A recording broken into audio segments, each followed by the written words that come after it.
Oh, Percy, you asked us a great question. You asked us a question about how breathing cycles can help with gaming and where we can start. Um, yes, thanks. Thanks for making it on time. Um, but yeah, I mean, there's definitely a lot to unpack with breathing. I spent probably the past 2 to 3 days diving into some research about breath, um, reviewing a lot of what we learned before in school and through some of the certifications. And I think there's definitely some really cool things that we can talk about today as it relates to respiration and breathing and how it can definitely impact gaming. Um, I wanted to start with like some real basics of respiration or breathing. Did you want to talk about that, Kay, or do you want me to? Oh, are you wait? Your mic isn't working. Are you muted? Fixed it. There we go. I fixed it. Okay. Sorry, I was typing something in the document and I didn't want our viewers to hear my. Oh, yes. Sorry about that. So I have now ruined you the want to take effect the by lead? the sound of the. All right. So it feels kind of silly to be like explaining the basics of breathing, considering that it's a thing we have all literally done since we were born, for the most part, assisted or unassisted. Who knows? Maybe somebody was on a ventilator at some point. But let's kind of like talk about the basics of how breathing functions. That is kind of the process of how it works, and then what impacts it starts to have on other parts of the body. So respiration is functionally the expansion and then closing. So increasing the volume and decreasing the volume of your lungs. The way that works is your diaphragm, which is the muscle at the base of your lungs, contracts, which creates a negative pressure in the chest cavity, which means the lungs can fill up with air. As the diaphragm relaxes, that pressure volume or that pressure differential changes. So now what's outside the lungs has more pressure than what's inside the lungs, so the lungs deflate and you exhale. Also, don't be surprised if the entire time you're watching this and we're discussing breathing and you're hearing about breathing, if you're a little bit more conscious of breathing slower or deeper, because for the most part, most of us breathe kind of shallow, unless it's a thing we've practiced or a thing we've trained for. Think like professional singers, high-tier competitive athletes. Most of us don't spend a lot of time thinking about our breathing, let alone breathing in any way other than just kind of shallow and kind of quick. Which is interesting because shorter, shallower breaths mean you're getting less air, less oxygen into your lungs, which means that you're distributing that oxygen less efficiently, which means you're having to do more work to breathe. With a caveat that there are times when it's more work to breathe deeply. Because as in everything else in PT, it depends. But the reason that we need to breathe in the first place is because our cells need that oxygen to perform activities. Everything from how our metabolism functions to how our muscles contract. And that's not just our, skeletal muscles, so things that make me go like this. That's also things like heart muscle. Heart muscle needs oxygen in order to function. It's why there's not just the first place that blood goes when it's oxygenated in the lungs is to the heart. And some of that is because the heart then distributes the blood to everywhere else. Some of that is because the heart needs that blood. When we use that oxygen in our cells, in our muscles, for our metabolism, the byproduct of the process of turning that oxygen into energy is carbon dioxide, among other things. And carbon dioxide is something we need to get out of the system. I could geek out totally about how oxygen and carbon dioxide bind to red blood cells, but nobody actually wants to hear that. So suffice to say, when you breathe in, your cells get the oxygen that they need in order to perform functions. Once they've used that oxygen, carbon dioxide is exhaled. So kind of one full cycle is that: breathe in, use it, breathe out. That's one breath. Yep, exactly. I really like that you touch on cellular metabolism too, because most of the time when people think about breathing cycles, they just think about the lungs, right? Inhalation of air, exhalation of air. But respiration, or I guess the cycle of breathing, really involves all of the cells in our body. And like you said, with muscles as well. and even fat burning. Fat Yep. burning is primarily due to our ability to breathe, or Fat burns and a carbohydrate intimately, fire. exactly. It's intimately related to how quickly we can exhale and expunge, I guess, the carbon dioxide as byproducts of Sponge is metabolism. a great word. Yeah, it is. That's why I chose it. Uh, Um, but I think it's really cool, right? Because we realize that breathing is so related not only to how our cells function, how our muscles function, how our heart functions, but that in itself can show us the importance of how well it can actually affect things like emotion or stress management and even our fitness, even a foundation for our fitness. So I think it's important that we, I guess, maybe first go over some of the potential benefits that research has shown or evidence has shown that breathing or intentional breathing has been right. helpful for. Right. Like, look, guys, if we say that breathing is helpful, we're not saying that like. Please don't make the super obvious joke of, aha, of course you need to breathe to live. We're talking about intentionally, consciously affecting how you breathe, and not just the normal act of in, out, in, out, and out. Exactly. And that's why we wanted to set the stage with, hey, what are the cycles of breathing? Because inhalation, as well as the gap between inhalation and exhalation, as well as exhalation, Excellent. and then the gap between exhaling and then taking another breath, those are all pretty important in being intentional with how you breathe. And there's so many different protocols out there, from yogic breathing to diaphragmatic to 478 to box breathing. There's so many different protocols right now, but I wanted to just try to provide what would be an overview of why there is this intentional breathing culture and how it impacts performance.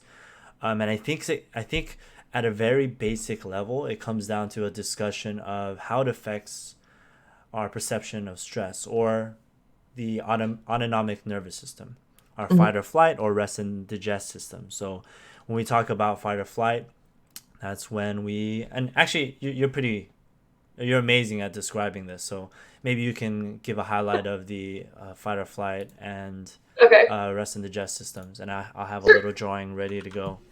Excellent. So our body has kind of two routes that we can activate when it comes to. Think of it like an algorithm. Your body decides whether it needs to go one route or whether it needs to go the other, depending on a whole bunch of context clues. Those are our autonomic nervous system, kind of the unconscious mechanisms by which our body decides things for us, or recognizes patterns and applies them. And so those are our sympathetic and our parasympathetic activation. So these are two different pathways. Your sympathetic activation is the one that we know as fight or flight. It's the one that makes your blood vessels make sure that they're getting all the blood necessary to all of the organs, so that, or to all of the muscles, so that they can run. It's shunting blood away from your organ systems, because who cares about digesting when there's a lion chasing you? It has to do with affecting how much your pupils are dilated or constricted to take in light as much as possible, to make sure that you're able to see things clearly, to perceive things clearly. It ups your heart rate so that blood, that oxygenated blood, is being distributed to your muscles as quickly and as efficiently as possible. And that's associated kind of with that inhalation of air, so that gasp in. When we talk about the parasympathetic system, that's our rest and digest system. In that system, it's less important to get blood out to all the muscles, because, hey, there's maybe not a lion immediately chasing us. We're in a safe place. The organs get blood flow, so we can break down all of the nutrients that are in stomach, small intestine, large intestine, store them for when they're needed, prepare for those times when there is, in fact, a lion chasing you. Look, pretty much every human process can be explained by how does it work if a lion's chasing you, and that I refuse to believe that doesn't apply everywhere. Exactly. It's just how big or small the lion is. Exactly. It's how big or small the lion is. That's really the best. My cat thinks it's a giant lion. But it's important to note that these are the autonomic, the automatic systems that our body falls into. We can consciously override them, right? Like, think about a time when a friend has come up behind you and like jumped and made a loud noise. Your heart rate spikes through the roof. You almost jump out of your chair. You maybe like are about to punch him in the face, and then you realize it's your friend. And I actually like you, you asshole. Why'd you do that to me? And then your heart rate settles down and your breathing returns to normal. And you consciously override your autonomic nervous system, that sense of, oh my God, I gotta fight the thing or run away. Because you have a conscious brain and can make choices for yourself. Yeah, I think Um, that's a really good example, right? yeah, Because it helps us actually go over both sympathetic and parasympathetic. So when your friend scares you, you have your sympathetic activation. You're actively calming it down using whether it be focus or specific focus that will work more towards parasympathetic activation. And right. we can translate that That over into super ties into gaming. yeah, we can translate that over into stressors of gaming. So just quickly to review, right? When we inhale, our heart rate increases a little bit, and that's your sympathetic nervous system. And then when we exhale, we have more parasympathetic drive. And there's also the fat burning, removal of toxins, blah blah blah. But our heart rate tends to reduce, and we're more calm. And I think a really good way to think about it too is just like how when if you're sitting there and you're smiling, naturally, because you're smiling, you are in a better mood. It's almost convincing your brain that hey, because I'm smiling, I am a lot happier and I'm in a better mood. In the same way, if you are breathing more slowly, you're more calm, which helps Mm-hmm. you think more rationally instead of through stress or emotion based thoughts. Right. Um, And some of that is physiological. Some of that is, you're getting more oxygen to your brain, which it needs. But some of that is psychological as well, right? If you think about it, the times that you are unconsciously and naturally breathing slowly are times when you're relaxed, when you've just woken up from sleeping, when you're about to fall asleep. So your body associates that slow, easy breathing with these relaxed states, and you can make use of that. Exactly, exactly. Especially in gaming, right? Let's just Mhm. think of an example for what's a game that you've been playing recently and what's a potential stressor. I play Dota 2. Okay. There are many potential stressors in Dota Okay. 2. So you But see a bunch on the mini map. let's say I play support and I have a carry who cannot for the life of him get last hits and Okay. is decided it's somebody else's fault. That's And so he's stressful. going to be pinging the map constantly because oh my god, the whole problem is that my support hasn't placed enough wards. There are wards every 5 fucking feet, you idiot. Also, the shop is out. Go fuck yourself. This is Right. very stressful, as you can So tell right very, now. very very Right. stressful, right? And if we don't think about anything, don't utilize breathing at all, we tend to probably breathe a little faster, and it's under our awareness. We're activating our sympathetic nervous system. We go through this thought pattern where it might not even really be productive. Yep. And if, let's say, on the flip side, we're a little more mindful and we utilize breath, taking a deeper and slower breath, focusing on more maybe the exhalation to allow your heart rate to slow down and then allow you to be a little more calm, you can have a little more perspective or think about a situation a little more rationally so that you can make a better decision about how you're going to react. So I Right. think just the bottom line is the faster you breathe, the faster you're thinking.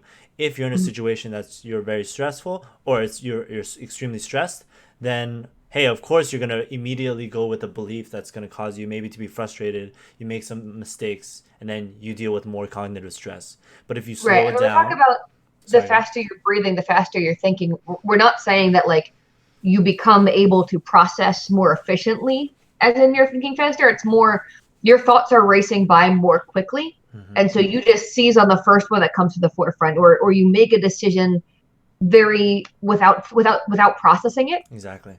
very instinctively, which is not usually the best way to go. Now, with time, you can absolutely train patterns that make you more likely to choose the right thing Exactly. even without thinking about it much. But for most of us, not every situation has a recognizable pattern, which means that you are going to need to apply some higher level thinking, some processing to the thoughts that are going by. So I think it might be more accurate to state that the faster you breathe, the faster your thoughts race by. Yeah. Not necessarily that you're actively thinking them. They're True. kind of just True. there and going. Maybe the faster you breathe, the faster the movie in your head is playing. And Yeah. then the slower you breathe, the slower it is. And you have time to look at the movie and make a better Right. decision. It's more Um, like it's like breathing slowly gives you bullet time. The yeah, thoughts are still there, but you're able to like actually recognize them consciously as opposed to just The Matrix. things. Yeah, exactly. And that's why I think, right, if we didn't provide any structure at all and we just said, hey, this is how breathing helps, you can just say, yeah, if you breathe a little more slowly, then it can be helpful. But we want to actually provide hopefully some more structured ways that you can incorporate breathing into maybe your day to day. And I do think that it depends on how you're looking at breathing. Do you want some short term benefits or do you want long term benefits?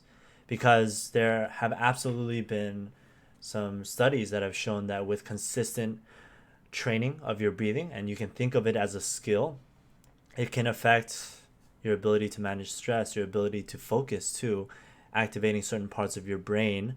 The really common protocol that I saw was called 365, which just means that you practice 3 times a day, 6 breaths per minute.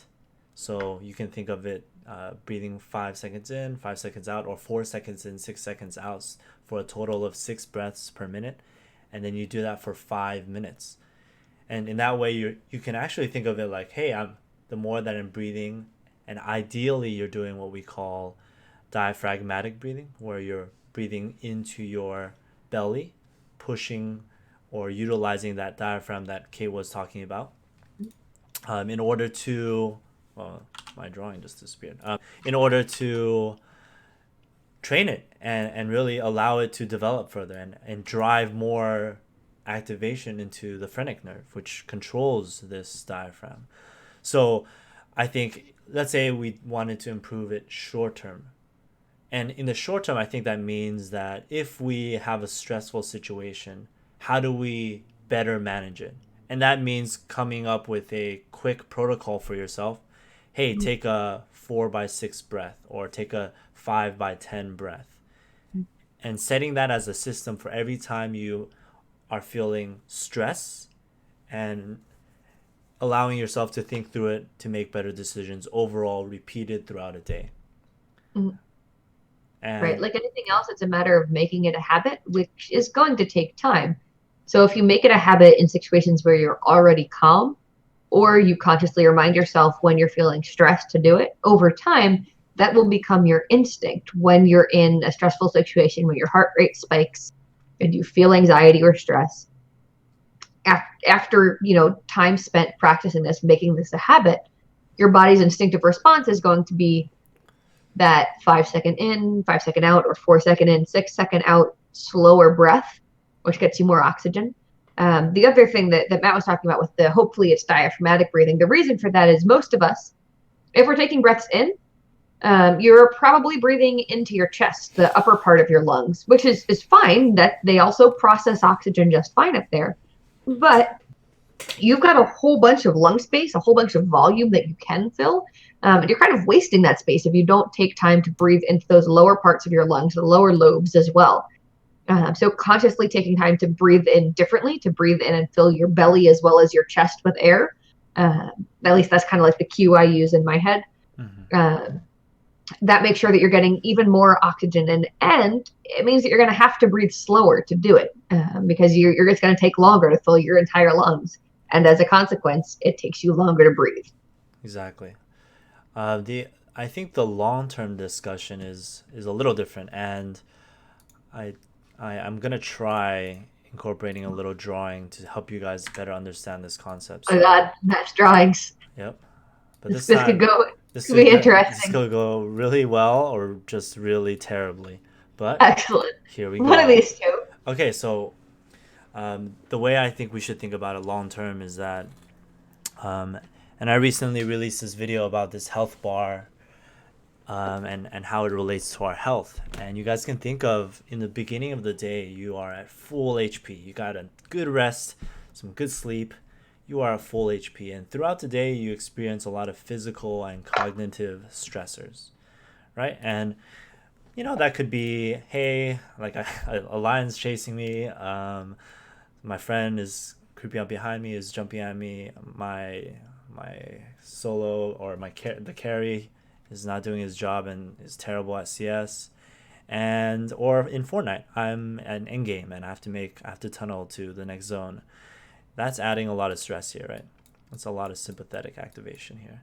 Or maybe, hey, you have a teammate that you're not dealing with well. That's some mental stress. We'll make mental blue. Oh man, that's stressful. Yeah, Oh, it's super getting so heavy. And stressful. and let's say we do decide to do the 365, right? The 3 times a day, 6 breaths per minute, 5 minutes at a time. And we do that every day for 4 weeks, right? Can you see that if we go through a day where we're not training or working on maybe our balance of the autonomic nervous system that Kate talked about, there's going to be a lot of weight this way, right? We're just going to be weighed down with this sympathetic stress. And a lot of the times, in my, I guess, belief, it's my belief that we're really, our culture of, I don't know, maybe just being on social media all the time and cognitively worrying about all these things creates this imbalance. And we need to work against that by doing some training. And yes, breathing's just one way. There's always exercise, there's nutrition, there's sleep, there's everything else. But we're saying this is a way that you can help with providing a little more balance here. So that means that, and we'll do green, right? If you do the slow breathing, you're gradually, with each stressor, you're providing some balance. Whether you do it in the moment, right, to provide some immediate weight, or maybe it's not, it shouldn't be down there, right? It should be here, right? No, you're I don't know scales, apparently. So you are making it more tippy. exactly, There we go. exactly. There we go. That's So how we, if we do it in the moment, then we can provide immediate balance. But if we do it long term, it might mean that when you are encountering a stressful situation, it's instead of 3 lines, it might just be 1 line. So you're experiencing a little less imbalance during these stressors throughout the day if you are doing this 365 protocol. So and that's why I really want to say that, hey, like, it's helpful for both. It's helpful. And that's literally 15 minutes out of a day. That's not much time. And Percy, part of your question was about kind of the correlation between meditation and breathing. And they do go kind of hand in hand, in part because meditation very much relies on consciousness and intentionality and a relaxed state. But they also complement each other really well, because if you're taking time to consciously calm your mental state, you're going to end up breathing more slowly as a consequence, because you're feeling more relaxed. And if you're taking this time to very intentionally breathe, to focus on the rate of your breathing, to focus on the feel of air filling not just the upper part of your lungs, but the lower part of your lungs as well, you're going to be more conscious of your body. You're going to have kind of that quietness, because you're only focusing on this specific one thing in that moment. You're very mindful, you're very present. And that in turn is going to help calm your brain. So even if consciously thinking of nothing, which a lot of people think is what meditation is, if that's not your cup of tea, great, that's fine. You don't have to do that. If you want to get better at dealing with stress, whether it's in gaming or elsewhere, breathing techniques like these, whether or not you consider them under the umbrella of meditation, are still going to be useful to you. They are going to help you with not only those physiologic benefits, but those psychologic benefits. And I realized that some people may not necessarily know what diaphragmatic breathing looks like, because we haven't done it before. So I thought maybe we could take a minute and just do that, like take a couple deep diaphragmatic breaths. Should we do it together? All right, so everyone should just do it. Yeah, so all right, so I'm going to place one hand here on my upper chest. I'm going to place one hand here, kind of right below my rib cage. So when I normally take a breath, I'm exaggerating a little bit, but my chest lifts up. That's breathing into the upper lobes of my lungs. That's fine. I need air there too. But right now I'm going to be intentional. I'm going to try and breathe and fill this bottom portion of my lungs. So it's a deep breath in, but it's a deep breath kind of down. So I'm breathing, and this hand comes out while this hand stays still. Yes, if you're doing diaphragmatic breathing right, you might look a little bit like Santa Claus. The festive time of year. Ho ho! Yes. Yeah. The other thing you might have noticed when I was doing those breaths, I was breathing in through my nose but out through my mouth. And that's another trick you can use to make your rate of breathing slow down. If you purse your lips, either you can whistle, which is also great, or you can slow down how fast air is leaving your lungs. Again, that forces you to breathe a little bit slower. Yep. I wanted to sort of now shift our focus on just more or less random topics associated with breathing. Yeah, And I even know and even go over we some got some studies. studies you want to talk about, didn't you? Yeah. I mean, one really just one. I thought it was pretty interesting. Mm-hmm. I'll just link it out here, but it's the effect of diaphragmatic breathing on attention and negative affect and stress. Posting it right there. Basically, in this study, they took two groups. They took one group had the big sort of breathing protocol, and what they did was it was 30 sessions, 5 minutes a day. And oh, actually, no, this one was a little longer. It was 20 sessions, 15-minute resting breathing, and then 15-minute diaphragmatic breathing right after. So 30 minutes total. The control group only did the resting breathing sessions, and they completed this over the course of 8 weeks. I forget the amount of subjects in each group. Maybe it was like 10 and 10. But basically, what they found was with the diaphragmatic breathing group, it was able to help decrease negative affect, help your attention after training, and lower your cortisol level, right? The stress hormone. And I think probably the most relevant or most maybe interesting to gamers might be the sustained attention. And what they found, or what they attributed that to, was the activation of the certain part of your brain. And I'm actually not sure how to properly pronounce this. The locus ceruleus, is that one? Is that how you Yeah, pronounce it? Yeah. So good job. I'm proud of you. I'm refreshing my neuro studies. But that region is pretty involved in attention. And what they also noticed is that it reduced activity in the amygdala. So maybe reducing what would be like a stress response. And I Great. think, yeah, Emotional stress response. right. And I think something that we can even zoom out and talk about a little more is like, what is stress? Right? I think, and this might be just kind of moving a little away from breathing, but I think it's pretty important to understand that, right? Is it stress or is it an obstacle?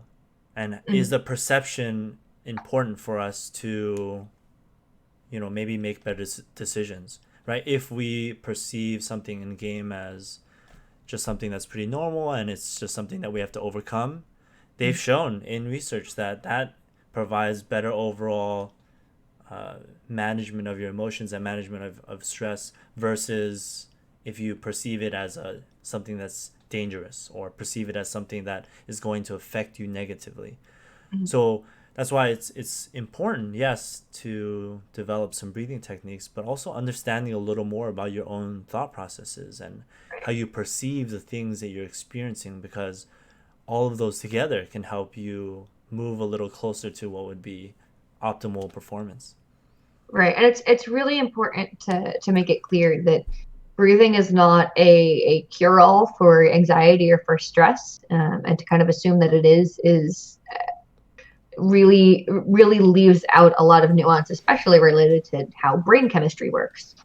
But that being said, in the absence of kind of some pathological, and here I'm talking like anxiety or depression, specific mental health conditions, in the absence of those pathologies, deep breathing can, in and of itself, alleviate acute stress that's happening in the moment.